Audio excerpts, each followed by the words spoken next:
everybody would have thought it was the best era to live in. Hi, I am Patty Bowman. I am Addison's grandmother, and I lived through the 60s. I grew up in a small town just south of San Diego called National City, and it was in California, and I lived there my whole life. What are some significant social changes during the 60s that you remember? Oh, women's rights. Yeah. We were really, really into women's rights. It was during a time Gloria Steinem was a big advocate. We wanted equal pay for equal jobs, abortion, and contraception, and we made some really big steps there. Ever a time that you felt worried because of government issues or choices they made? Vietnam War. I think we were concerned because we weren't old enough to vote at that time. So we were at their mercy, and we really didn't agree with what they were doing. Hence, we had a lot of, freedom marches, and Jane Fonda was the one that was so against the Vietnam War, and so it was difficult because we were not old enough to vote, and our opinion didn't matter. People talk about events from their lives that they remember, where they were, when they were, what was happening. Are there any events from the 60s that you can place where you were in that exact time? Yes.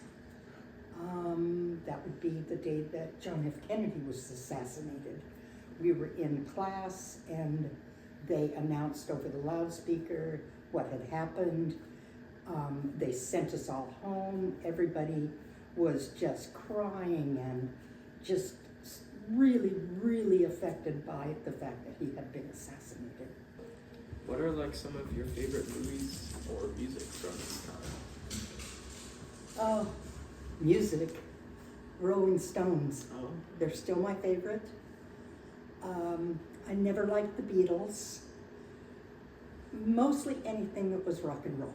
Nice. Yes. In the 60s, obviously you guys had like trends, whether it was fashion or things like that. Is there anything from the 60s that you could see possibly coming back in the future or now? Well, fashion always comes back. 60s was big in bell bottoms, and those have come back several times. They're kind of in right now. Yeah, they are. And surfer clothes, that was always big because we had a lot of surfers during the 60s. And so that's always been around. I don't think surfing clothes ever went out of style. Yeah.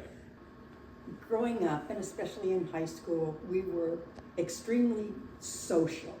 So we had clubs at school and clubs outside of school that were kind of community service groups, and they would raise money, and then they would throw dances on Friday or Saturday night at some of the community centers or the Armory or places like that. So every week we got to go to a dance and be with our friends, and then we would go sit at a drive-in and just socialize with everybody, and everybody with their big cars would cruise through. And I know you're not allowed to do cruising anymore, but that was just a big part of our life, was cruising through a drive-through called Oscars, and it was a social event. So we did a lot more with our friends and big groups of friends. Can you think of anything like either back then that wouldn't be very normal but is more normal now, or something that's normal now that typically didn't see back in the 60s? There's a lot of things that we were able to do growing up that kids nowadays can't do, and things have changed so much. For instance, Halloween. Mm-hmm. Oh, you wouldn't believe what great times we had at Halloween. All the moms cooked things, and popcorn balls, cookies, things, put them in the bags. You can't do that nowadays. There's just so much that's happened. We never had to worry about strangers because we were always with a group, so we didn't have the people, stalkers and things like that to worry about. So I think it was a much more carefree time Yeah. in the 60s.